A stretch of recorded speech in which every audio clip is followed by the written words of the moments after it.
Hi everyone, meteorologist Steve Caparata back with another episode of Coast and Climate. The state's Coastal Protection and Restoration Authority, CPRA, recently releasing an update to their master plan. And one of the first guests we had here on Coast and Climate, Chip Kline, is the chairman of CPRA. Back, Chip, thanks for being in this morning. Appreciate it. Happy Mardi Gras to you as well. All right, so your agency here, this was formed in the wake of the 2005 hurricane season, which was so devastating. Since then, I think it was 2007, you start with the master plan every 5 years, now every 6 years, right? So you guys recently released your 2023 update.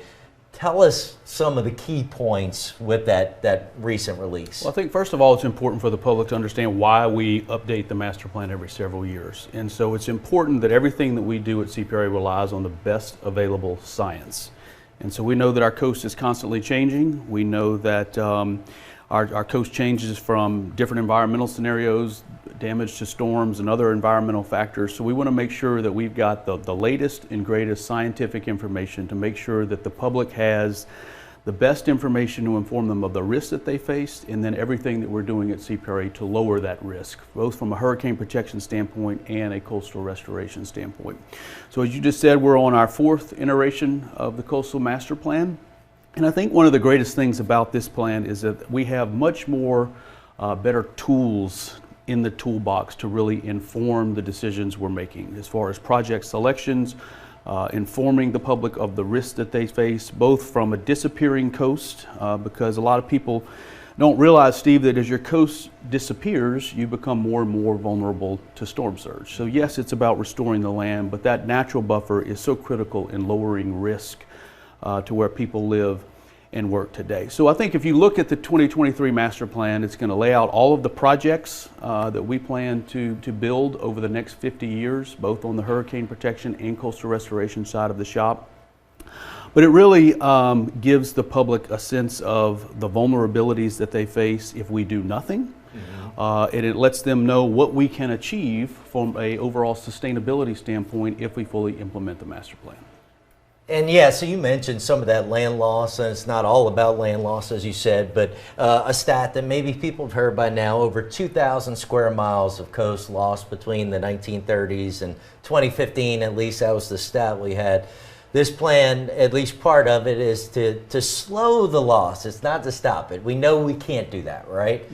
What kind of prevention and how much land saving are we expected to do under this new plan that you guys recently released? So first, to put 2,000 square miles of land into perspective, that's approximately the size of the state of Delaware.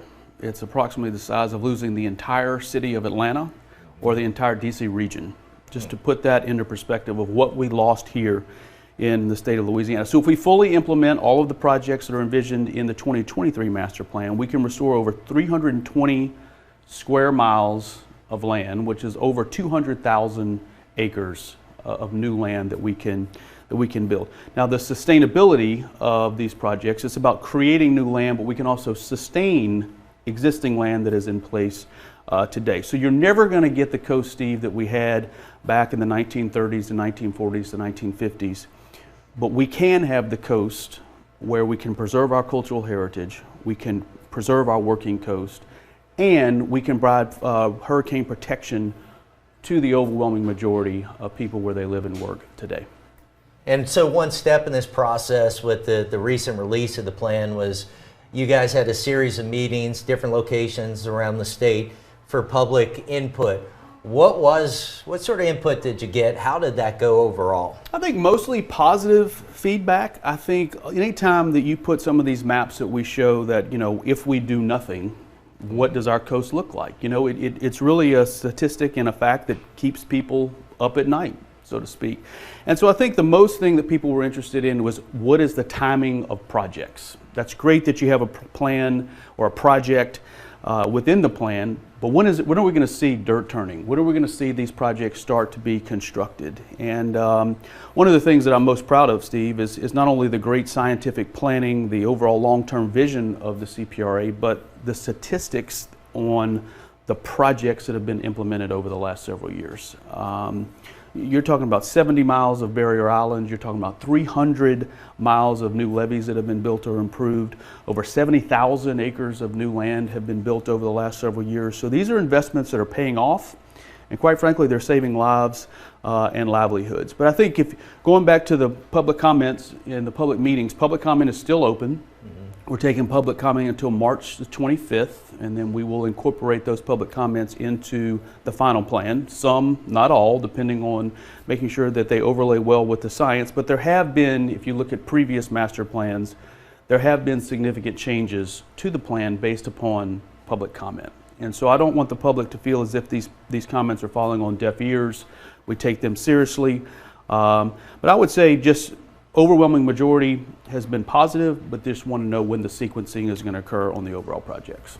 Since we're talking about the public comment, I would imagine, if not the one you've gotten the most on, certainly near the top, the mid-Barataria sediment diversion, right? It's been somewhat controversial.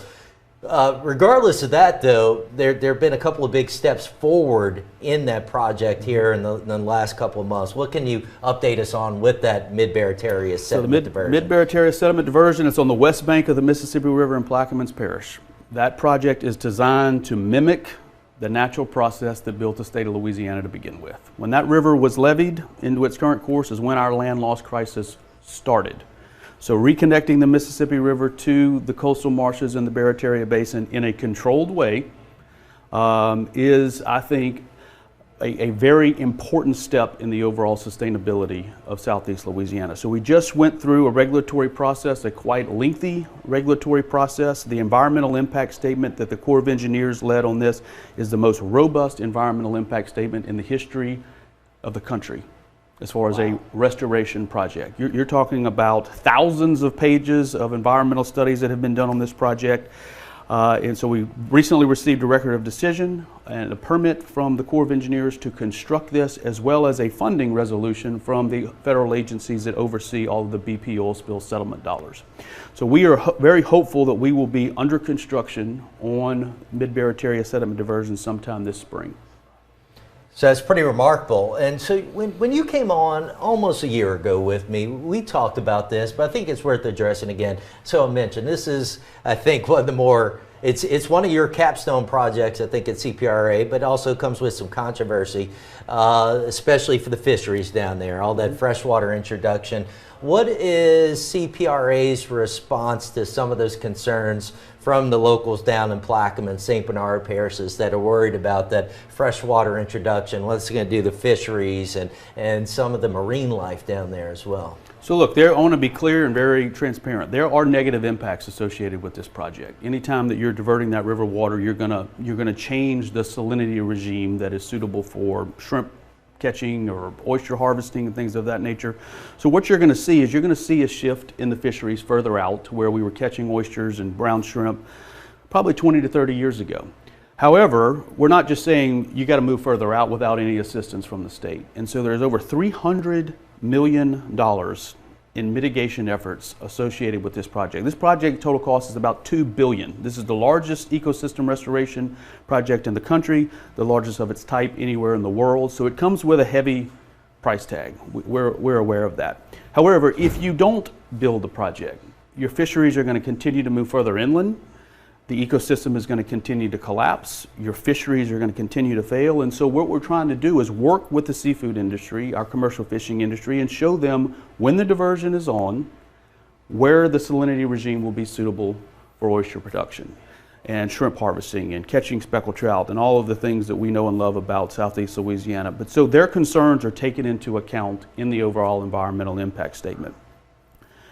But I can't stress the fact enough that just because people have concerns with project doesn't mean we just walk away from them. We have to look at the overall big picture of all stakeholder groups in Southeast Louisiana, and that's what we've done over the last several years in the most robust environmental impact statement in the history of the country.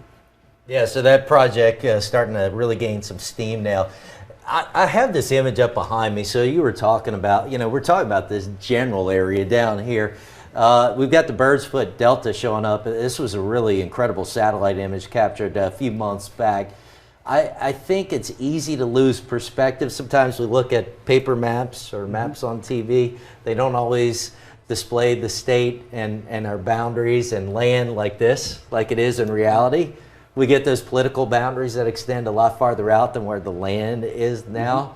But I think this is kind of a dramatic view down there in Plaquemines Parish on how much land we've lost and just the blurred line now between what is land and what is the Gulf of Mexico and Barataria Bay.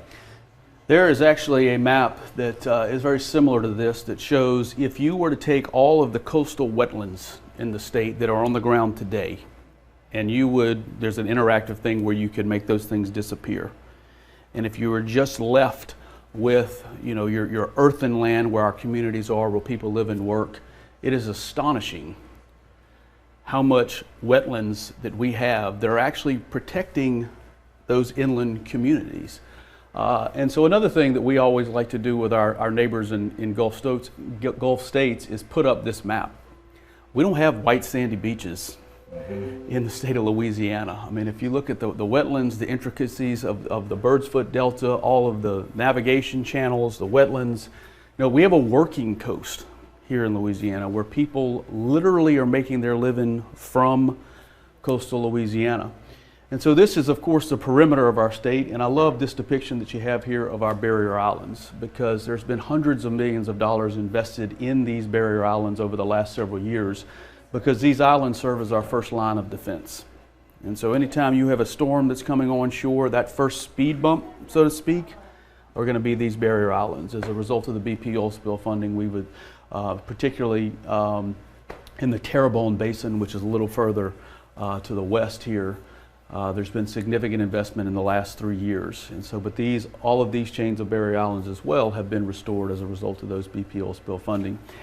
One of the greatest highlights, or I'll just, maybe not greatest highlights, but silver linings, if you will, from Hurricane Ida. Tremendous damage from debris and wind damage, but the overall restoration projects that we invested in over the last several years proved to be sustainable against one of the strongest storms to ever hit our state. And so that just was very refreshing that we're building projects that can withstand some of those extreme environmental scenarios that you hear talked about. Sure, and it's hard to imagine a much tougher test than Ida was, so that's great to hear. So as I was reviewing the master plan, I sat in on a Zoom call a number of weeks back where you guys released this plan and met with media on some of the key points of it. One of the things, Stuart Brown with your group, he had this quote that I thought was kind of interesting. He said, "Dredging is by far the largest component of our restoration strategy." I was a little surprised to hear that. So tell us about the importance of dredging and what he's talking about. Yeah, so if you look at the overall master plan, the largest budget allocation for any restoration project is for dredging. And what we're talking about is when we're dredging sediment from either the Mississippi, the Atchafalaya rivers, or areas offshore, and essentially pumping that sediment into our coastal wetlands. And so really all we've done up to this point in the coastal program is dredge and pump sediment.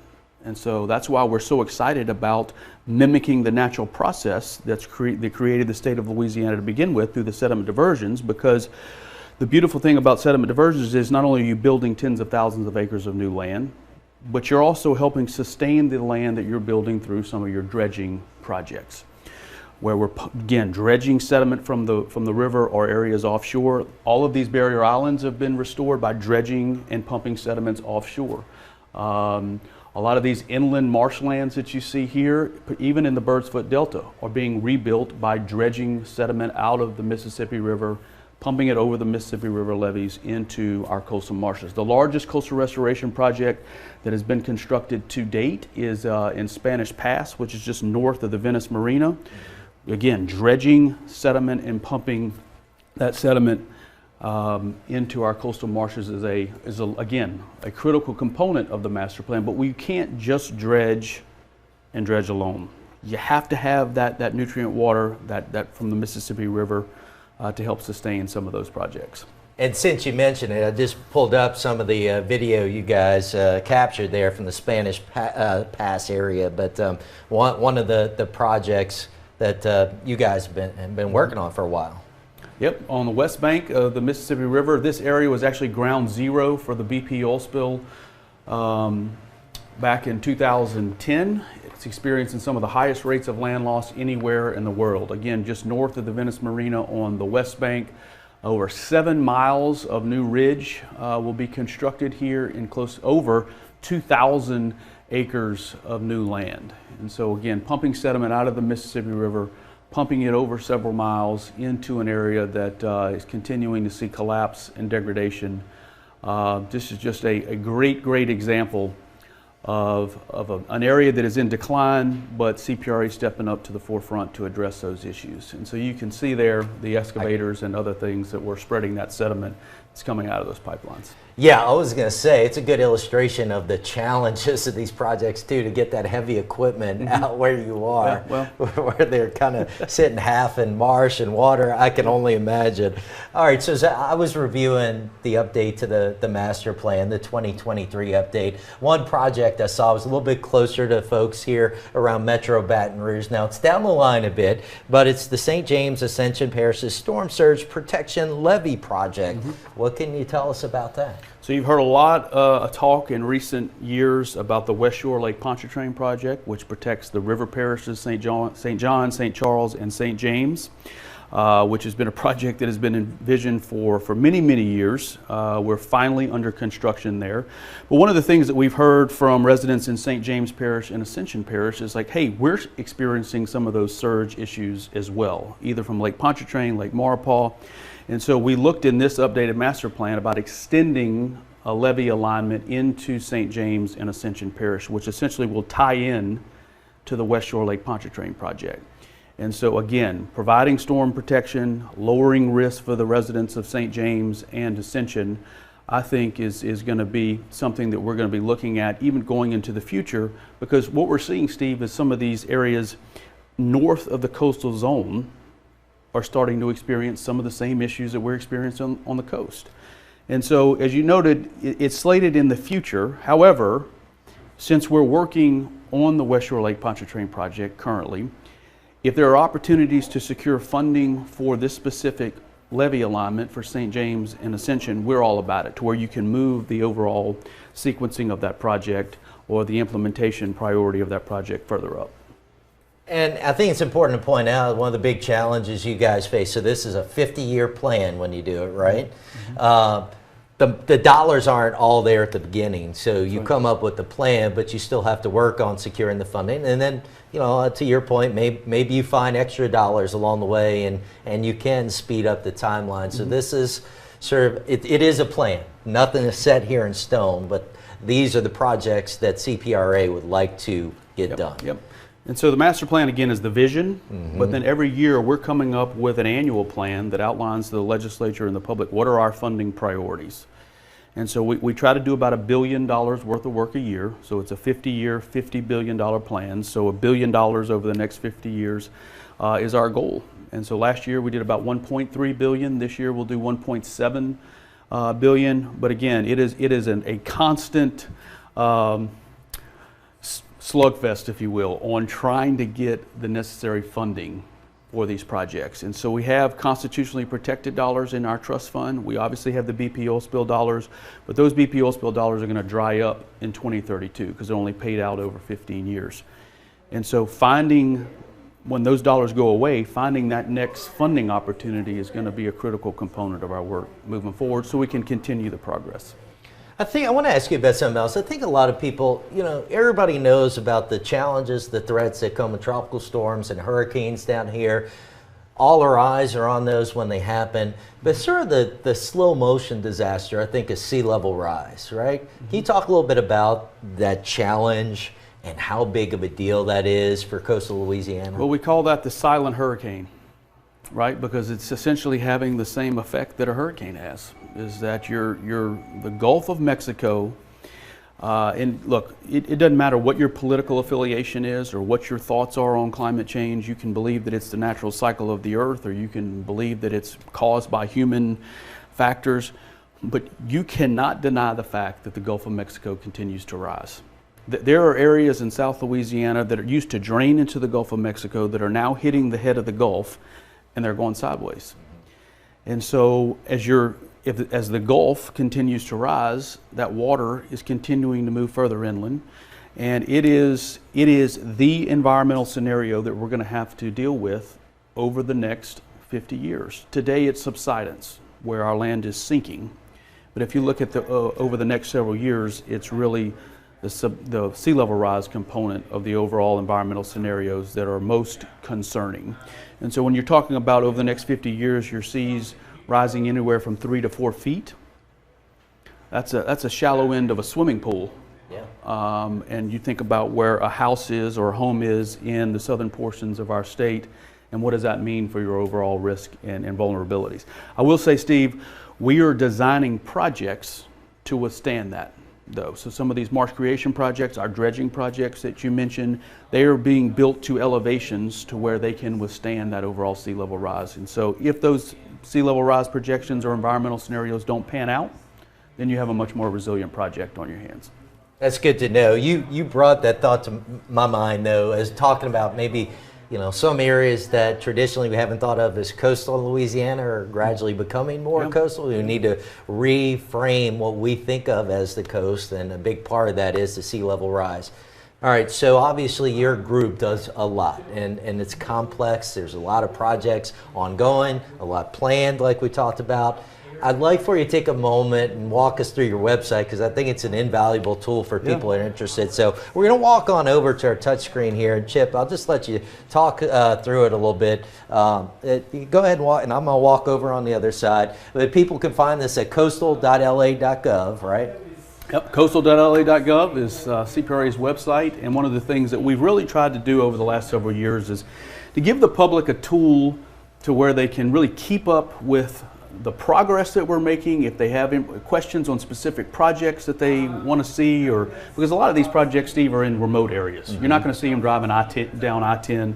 And so you can go to our website again. If you are interested, let's just go to the master plan data viewer here on the website. It'll pull up just kind of a map of the coast, and you can either start a guided tour where we'll kind of walk you through some of the different environmental scenarios, or you can just click on Explore the Map. If you have questions or concerns about a specific area on the map here, and you can see here, all of the areas in blue show what land we stand to lose if we do nothing, and all of the areas in green are, again, the areas that are actively building and I think land. Some of this refreshes if we... That's right. That's right. Let's see if we get, I think I had this showing a little better, but there we go. We start to see the projects showing up on that tab. Yep. And one of the things I like, Chip, is how on most of these tabs here, you've got this slider which walks you through time to see how things are planned to progress. Mm-hmm. So right. You can walk through the projects that you guys would like to happen over the next 50 years. Yep. That are part of the One plan. of the things that I love to show the public is really the flood depth here, because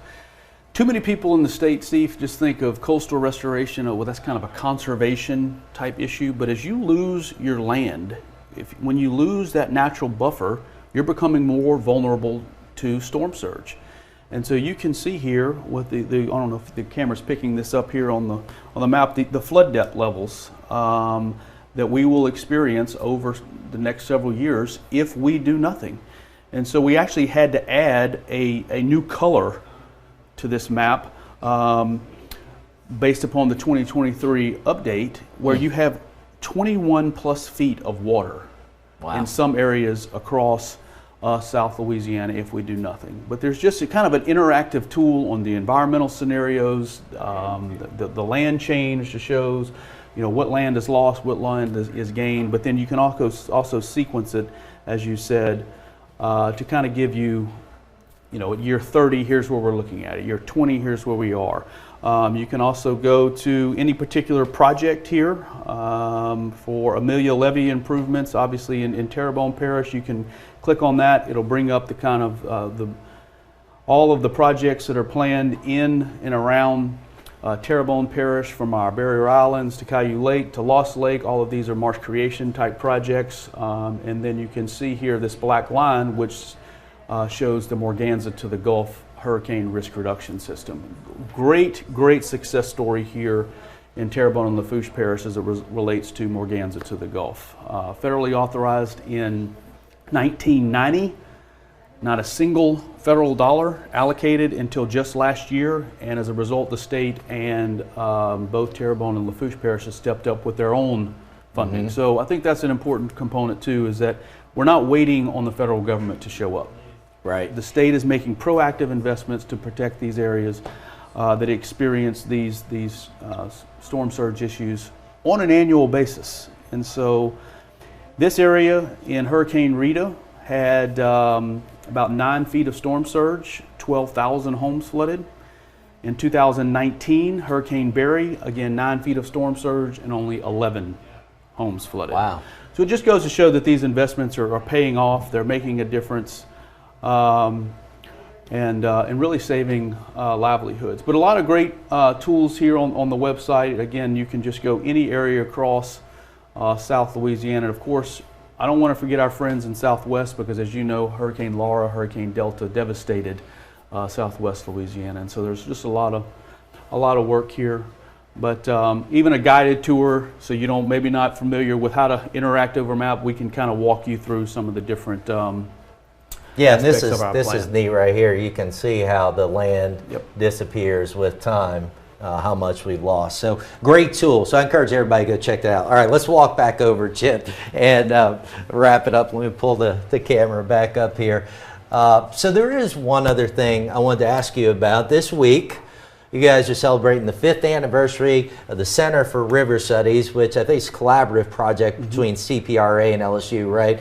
Dr. Clint Wilson, we had him on this podcast a few months back, talk about it. But tell us about the Center for River Studies and its importance.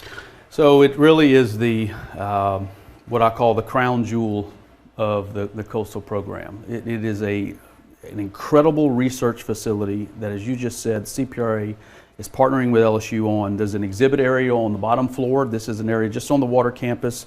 Everybody sees the big fancy building on the Mississippi River levee when you're crossing the Mississippi River Bridge. That's the Water Institute. It's just located on that same campus there. But there's an exhibit area on the bottom floor that really tells the story of coastal Louisiana. It talks about our land loss crisis. It talks about the importance of coastal Louisiana from an economic standpoint.